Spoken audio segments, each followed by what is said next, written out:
8 men in a room, 1 screwdriver, and 2 seconds of blue light. In 1946, inside the secret laboratories of Los Alamos, a team of world-class scientists was playing a game they called Tickling the Dragon's Tail. The goal? To push a 6.2 kilogram sphere of plutonium to the very edge of nuclear criticality. They knew the risks.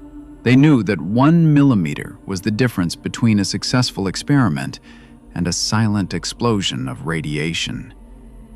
But they had grown arrogant. They had done it dozens of times before, until the screwdriver slipped. This is the anatomy of a systemic collapse. This is the moment a 15-cent tool triggered a fatal flaw that no protocol could fix. This is the critical point of the demon core. To understand the error, we must understand the system. The sphere was nicknamed the demon core. It had already killed 1 man a year earlier. The protocol for testing it was simple. Use a set of shims, safety blocks, to keep the 2 halves of the beryllium shell from closing entirely. But Louis Slotin, a brilliant but reckless physicist, had his own way. He removed the safety shims. He decided that he didn't need the mechanical protocol. He believed his hand was steady enough to hold the shell open using nothing but the tip of a flathead screwdriver. This was the first critical error. A total bypass of safety measures for the sake of speed and convenience. In any complex system, the moment you replace a mechanical safeguard with human intuition, the margin of safety drops to 0.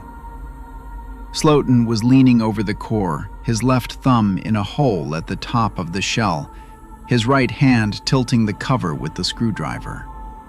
The room was silent. Every man was watching. At 3:20 p.m., the screwdriver slipped. The upper shell fell. The sphere went critical instantly. A wave of intense heat and a flash of blue light filled the room. This wasn't fire. This was a massive burst of neutron radiation tearing through the air and through the bodies of everyone present.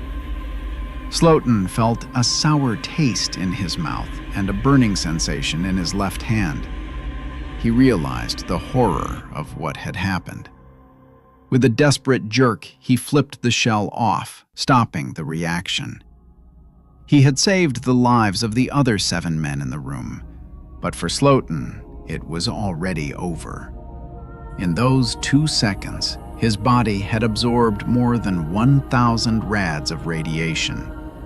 To put that in perspective, a dose of 400 rads is usually fatal. Slotin didn't die immediately. He walked out of the lab. He even apologized to his colleagues.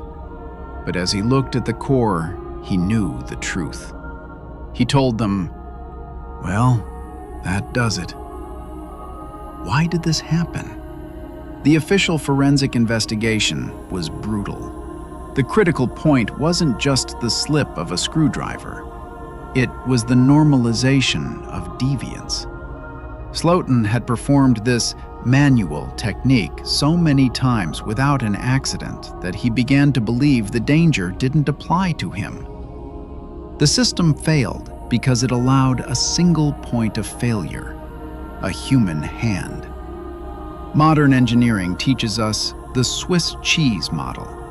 Every layer of safety has holes, but when the holes align, disaster strikes. On May 21, 1946, every hole aligned. Louis Slotin died 9 days later in agonizing pain.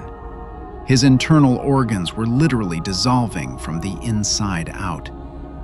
The demon core was never used in a weapon. It was eventually melted down. But the lesson remained. Following the Slotin accident, Los Alamos banned all manual criticality testing. From that day on, experiments were done by remote control, behind miles of concrete. History is written in the blood of those who ignored the protocols. The Demon Core reminds us that in the face of absolute power, there is no room for ego. There is only the margin of safety. And once you cross it, there is no coming back. If you want to understand the hidden mechanics of failure, subscribe to Critical Point. We analyze the errors that change the world. See you at the next breakdown.